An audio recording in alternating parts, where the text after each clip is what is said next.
400 seat लाएंगे कहाँ से? ये लोग महंगाई, भुखमरी और झूठ के अलावा क्या परोस रहे हैं? किससे वोट लेंगे ये बताओ ना। आदिवासी इनको वोट नहीं दे रहा, दलित इनको वोट नहीं दे रहा, युवा इनको वोट नहीं दे रहा, किसान इनको वोट नहीं दे रहा, महिलाएं इनको वोट नहीं दे रही, मध्यम वर्ग इनको वोट नहीं दे रहा। कौन वोट देगा इनको जिसके आधार पर ये कह रहे हैं हम जीत रहे हैं? अब ये तो कोई आंकड़ा नहीं है कि आप जाके वहाँ पे डिज़ाइनर सूट पहन के बैठ जाओ विवेकानंद जी के सामने और 12 कैमरे चारों तरफ लगे हुए हों और उससे कोई जीत मिलनी है। आंकड़े तो बताओ। हरियाणा में पिछली बार 10 में से 10 इनके पास थी, दिल्ली में 7 की 7 इनकी थी, 17, 25 की 25 राजस्थान इनकी थी, मध्य प्रदेश पूरा इनका था, यूपी 63 सीट इनकी थी। उनमें सब में कमी आ रही है हिंदी क्षेत्र बेल्ट में। हम तो ये उस दिन को डर रहे हैं कि मोदी जी किसी पे गुस्सा होकर उड़ ना जाएं और सूर्यदेव को निगल ना लें हनुमान जी के जैसे और पूरे वर्ल्ड को बोलें कि मेरी ये बातें मानो तो मैं सूर्यदेव छोड़ूंगा। कुछ भी कर सकते हैं। मेन स्ट्रीम मीडिया देखना बंद कर दो, सुखी जीवन जीना है तो नेशनल दस्तक देखा करो। कम से कम सच्चाई दिखेगी आपको कि देश में, समाज में हो क्या रहा है। नमस्कार, मैं ब्यूटी गिरी और आप देख रहे हैं नेशनल दस्तक। आज एग्जिट पोल की बाढ़ लगे हुए टीवी मीडिया पर लगातार 400 पार दिखाए जा रहे हैं और एनडीए को लगातार एक तरफा जीत दिलाई जा रही है। और वहीं अगर बात कर लें इंडिया गठबंधन की तो फिर से वही जो टीवी अखबार हमेशा से करता आया है वही हुआ है। हालांकि राहुल गांधी ने, मल्लिकार्जुन खड़गे ने साफ कह दिया है कि 295 पार लाएगी इंडिया गठबंधन। हमारे साथ बातचीत करने के लिए मौजूद है संजय गाबा जी। क्या कहेंगे, जो एग्जिट पोल चल रहा है कितने संतुष्ट हैं उससे?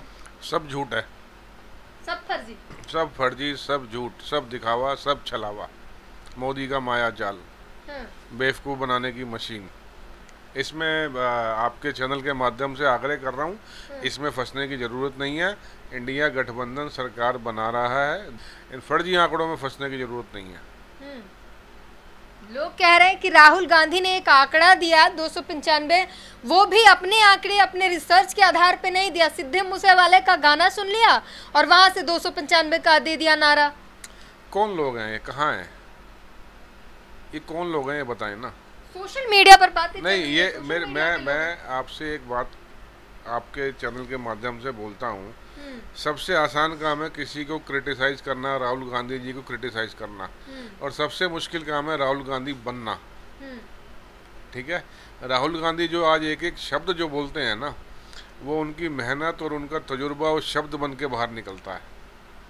अगर राहुल गांधी जो बोल रहे हैं तो उसके पीछे एक बहुत बड़ी रिसर्च, बहुत बड़ी मेहनत और बहुत बड़ी दूरदृष्टि है। उसके बाद राहुल गांधी जी के मुंह से कुछ निकलता है, अगर उनके मुंह से निकला है तो वो सच है और वो होके रहेगा, ये हम आपको बता रहे हैं। और जो ये लोग बोलते हैं इनका काम क्या है? इनको तो 2-2 रुपये का ट्रोल के लिए रखा हुआ है कि एक ट्रोल कीजिए 2 रुपया ले लीजिए, दिन में 100, 200, 300 ट्रोल कीजिए, आपका दिहाड़ी बन गया, अपना आराम से मस्ती काटिए। वो लोग हैं ये, और कुछ नहीं है। लेकिन आप जिसे फर्जी आंकड़े बता रहे हैं, बहुत बार ऐसा होता है कि ये आंकड़े गलत निकलते हैं, लेकिन बहुत बार ऐसा होता है कि ये आंकड़े सही भी निकलते हैं। तो क्या लगता है कि ये आंकड़े इस बार कितने सही कितने गलत हो रहे हैं? इस बार 100% गलत है। आपके इंटरनल सर्वे हैं? एक नहीं, बहुत सारे सर्वे। पार्टी तो सर्वे करा रही है। मेरी अपनी पर्सनल सर्वे टीम भी है, हमारी एक मित्र मंडली है, और मेरे पास एक एक चीज़ का रिकॉर्ड है, एक एक चीज़ का ऑथेंटिक रिकॉर्ड है। ये सारे आंकड़े फर्जी हैं। 400 सीट लाएंगे कहाँ से? सीधी सी बात है, जब पुलवामा 2019 में हुआ था या करवाया था, मुझे ये सरकार चेंज होगी तो जांच का विषय है और इस पर जांच होगी। जब उस टाइम देश में एक देशभक्ति का पूरा इन्होंने करंट डाल दिया था और करंट डालने में कामयाब हो गए थे, वोट एक साइड से इनको मिला था। आज तो वो माहौल नहीं है। आज देश का युवा रोजगार मांग रहा है, किसान अपनी फसल का दाम मांग रहा है, किसान कर्ज से मुक्ति मांग रहा है, अग्निवीर पक्की नौकरी मांग रहा है, देश की सीमाएं सुरक्षा मांग रही हैं, देश की सीमाएं चाइना से मुक्ति मांग रही हैं। ये लोग क्या दे रहे हैं? ये लोग महंगाई, भुखमरी और झूठ के अलावा क्या परोस रहे हैं? किससे वोट लेंगे ये बताओ ना। आदिवासी इनको वोट नहीं दे रहा, दलित इनको वोट नहीं दे रहा, युवा इनको वोट नहीं दे रहा, किसान इनको वोट नहीं दे रहा, महिलाएं इनको वोट नहीं दे रही, मध्यम वर्ग इनको वोट नहीं दे रहा। कौन वोट देगा इनको जिसके आधार पे ये कह रहे हैं हम जीत रहे हैं?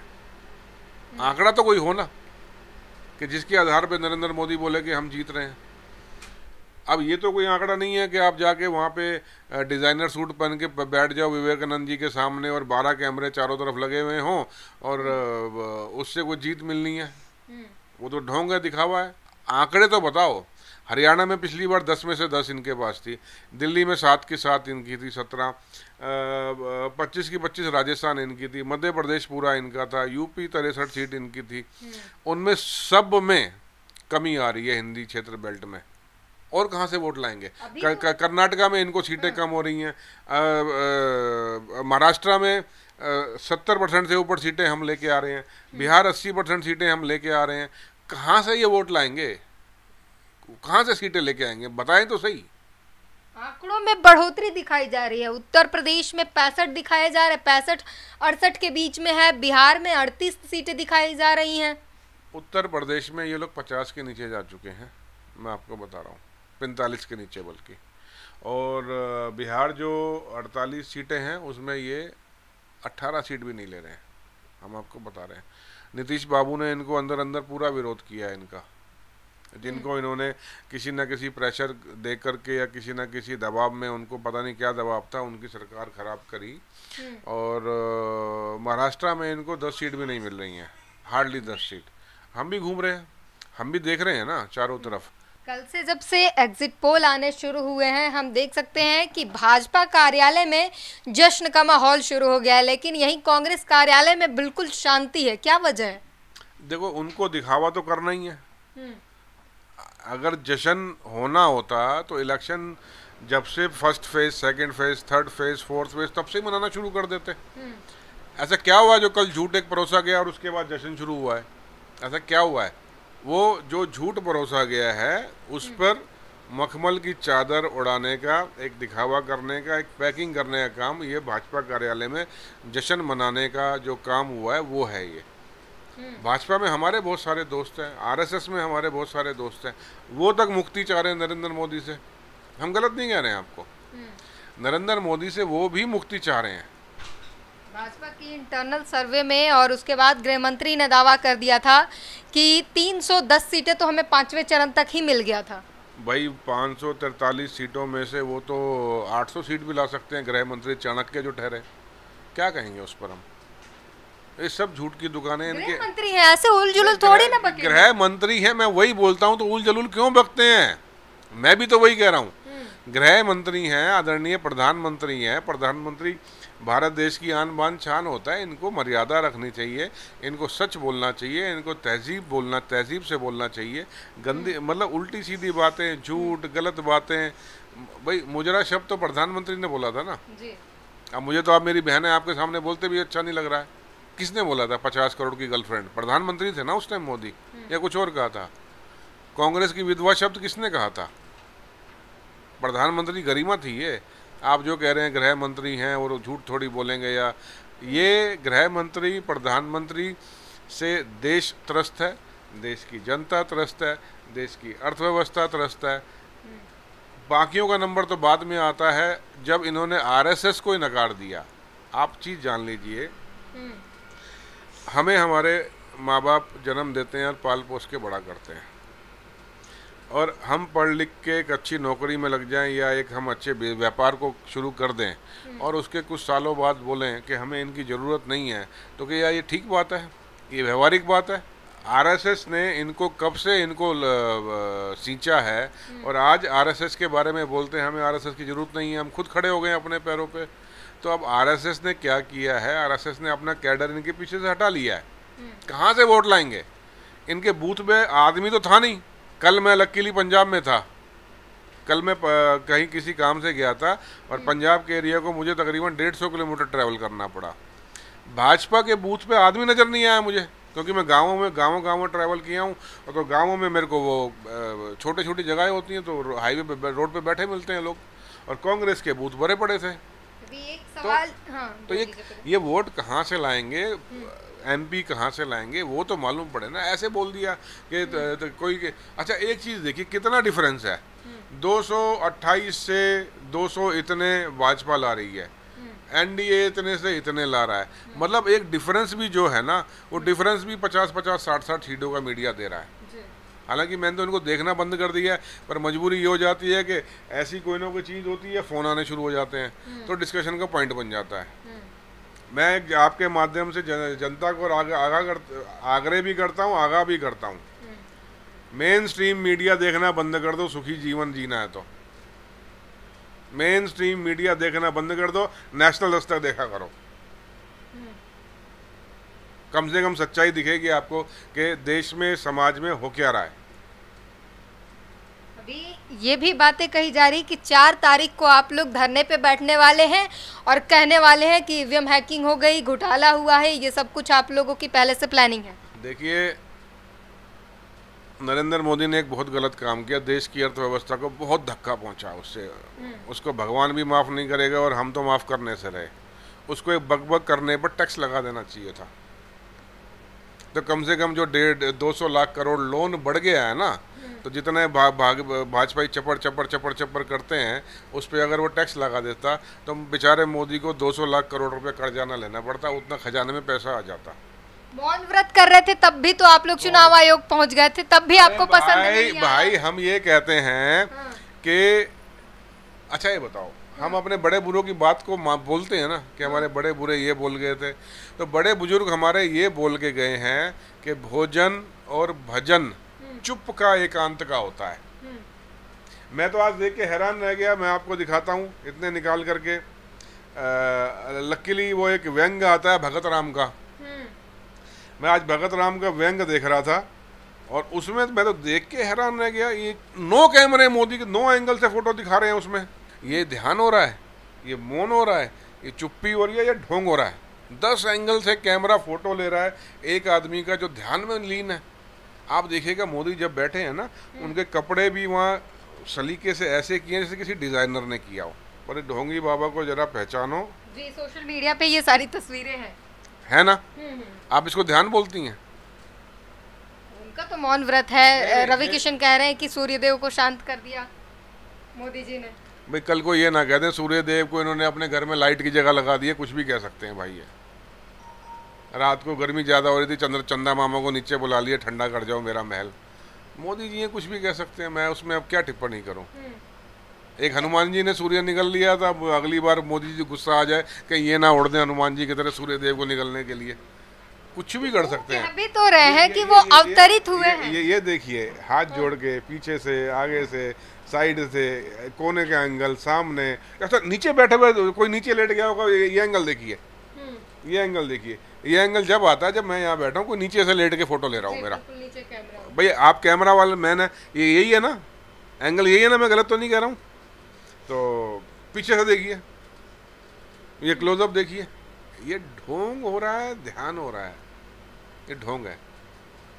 हम तो ये उस दिन को डर रहे हैं कि मोदी जी किसी पे गुस्सा होकर उड़ ना जाएं और सूर्यदेव को निगल ना लें हनुमान जी के जैसे, और पूरे वर्ल्ड को बोलें कि मेरी ये बातें मानो तो मैं सूर्यदेव छोड़ूंगा। कुछ भी कर सकते हैं। चलिए, 4 जून को क्या प्लान है? आपने बताया नहीं, 4 जून को आप लोग क्या करें? हम सरकार बनाने जा रहे हैं। अगर आंकड़े ये नहीं निकलते, 1% भी मान ले, तो फिर आप लोग ईवीएम पर ठीकरा फोड़ेंगे? आंकड़े यही निकलेंगे। इन्होंने तो कोशिश करी ना ईवीएम, अभी बोली है यूपी में एक जगह पे ईवीएम की, जौनपुर में मशीनें मिली ट्रक भर के। तो वहाँ का जिला कलेक्टर और ये और वो तुरंत भागे आए। क्यों मशीन पहुंची स्ट्रांग रूम के पास? कहीं ना कहीं कोई धोखा देने की प्लानिंग थी ना। ये तो पकड़ में आ गई। हो सकता है कि पकड़ में भी ना आई हो, चूक हो गई हो किसी से। हालांकि इस बार चूक ना होने का मौका दिया नहीं है, लेकिन कोई चूक हो गई हो, मशीनें बदल दी हो। लेकिन सरकार बन रही है, इंडिया गठबंधन की अलायंस की सरकार बन रही है। और आपको मैं एक बात आपके माध्यम से और बोलता हूँ, देखिए हमने क्या बोला, ये अलायंस ने बोला रोजगार दो, ये अलायंस ने बोला कि महिलाओं की सुरक्षा हम करेंगे, महिलाओं को आर्थिक संबल हम देंगे, युवाओं को रोजगार हम देंगे, अग्निवीर स्कीम बंद करके मिलिट्री को और हमारी आर्मी को पुराना जो रुतबा था, जहाँ गरीब घर का बच्चा एक आर्मी का जवान लग के घर की रोजी रोटी भी चलाता था, देश की सेवा भी करता था, उसको उसकी नौकरी वापस देंगे। किसानों को हम कर्जा माफ़ करेंगे, किसानों की फसल को है ओरिजिनल स्वामीनाथन की MSP जो आयोग था उस पर खरीदेंगे, बच्चों की शिक्षा को और अच्छा बेहतर बनाएंगे, स्वास्थ्य सुविधाएं 25 लाख तक की फ्री देंगे। मतलब ये बोलना क्या मोदी का विरोध हो गया, गुनाह हो गया। अब एक आखिरी सवाल आपसे पूछूंगी, 17C फॉर्म के बारे में जो मुद्दा चल रहा है चुनाव आयोग को लेकर, और अलग अलग हमने खबरें देखी, डीएमके की हो, इंडिया प्रत्याशी तमाम जो है वो उन्होंने 17C फॉर्म को इकट्ठा करके 4 जून का इंतज़ार कर रहे हैं। तो ये तैयारियां जो है आपकी कितने तैयार हैं, और ये क्या आप लोग सच में ऐसा हो रहा है कि जो गिनतियां होंगी उस पर भरोसा न करके आप लोग 17C फॉर्म का मिलान करेंगे? हम 100% मिलान करने के बाद ही कार्रवाई आगे बढ़ने देंगे। जहां हमको हल्की सी बेईमानी नजर आई, इस बार हम पूरी तैयारी के साथ हैं, वो बेईमानी नहीं होने देंगे, नहीं होने देंगे, नहीं होने देंगे। तो बड़ी बात कही इन्होंने, जिस तरीके से एग्जिट पोल चल रहे हैं, एग्जिट पोल में जो आंकड़े दिखाई दे रहे हैं उससे साफ जाहिर होता है कि जब चुनाव के पहले ही भाजपा ने 400 पार के नारे दे दिए थे, उसी को कहीं ना कहीं जमीनी स्तर पर जनता के दिमाग में सत्यापित करने की कोशिश की जा रही है, और जो घोटाले हुए हैं या जो आंकड़े दिए जा रहे हैं उसको लमसम आसपास करने की कोशिश। एक और बड़ी आरोप लगाया कांग्रेस ने कि 150 से ज़्यादा अधिकारियों को धमकाया है अमित शाह ने फ़ोन करके। क्या इसमें कितनी सच्चाई है, कैसे आरोप लगा रहे हैं? नहीं, इसमें आरोप क्यों नहीं लगाएंगे? ये तो जो चीज़ है, जो आरोप मतलब बात मालूम पड़ी, इसके तो एग्जाम्पल हमारे सामने हैं। पिछली बार जब विधानसभा के इलेक्शन हुए थे मध्य प्रदेश में, अधिकारियों को उसने तो ओपन धमकाया था कि हम देख लेंगे सरकार बनने के बाद। अभी खट्टर साहब ने धमकाया अधिकारियों को हरियाणा में कि कुछ काली भेड़े अधिकारी हैं, यही काली भेड़े नाम लिया था। धमकी तो आप लोग भी दे रहे हैं कि सारी फाइलें खोलेंगे सरकार बनने के बाद। हम तो बोल रहे हैं जो अधिकारियों ने संविधान का पालन नहीं किया है उनकी फाइलें खोलेंगे। ये बोल रहे हैं कि जो अधिकारी हमारा सपोर्ट नहीं कर रहे हैं, चाहे हम गलत बोल रहे हैं, हम उनको देखेंगे। फर्क है बात में। हम संविधान का पालन ना करने वाले अधिकारियों की फाइलें खोलेंगे। ये भाजपा की गलत बातें जो नहीं मान रहा है, ये उन अधिकारियों को धमका रहे हैं। फर्क है। तो ये बड़ी खबर निकल कर आई है कि गृह मंत्री का 150 से ज़्यादा अधिकारी को फ़ोन करके आंकड़े के जो है मिलान करने के और आंकड़े को उसी बराबर करने के, 400 पार करने के आरोप लग रहे हैं, और ये बहुत बड़ी खबर है। इस पूरी बातचीत पर अपनी प्रतिक्रिया ज़रूर दीजिए। कैमरामैन आशीष के साथ ब्यूटी गिरी, नेशनल दस्तक। नेशनल दस्तक की आपसे गुजारिश है कि अगर इसको बचाना चाहते हैं तो नेशनल दस्तक को सब्सक्राइब करने के लिए रेड कलर के सब्सक्राइब बटन को दबाएं, फिर बेल आइकन की घंटी दबाएं। नेशनल दस्तक को बचाने के लिए बहुत जरूरी है कि हर खबर को शेयर करें, लाइक करें, कमेंट जरूर करें।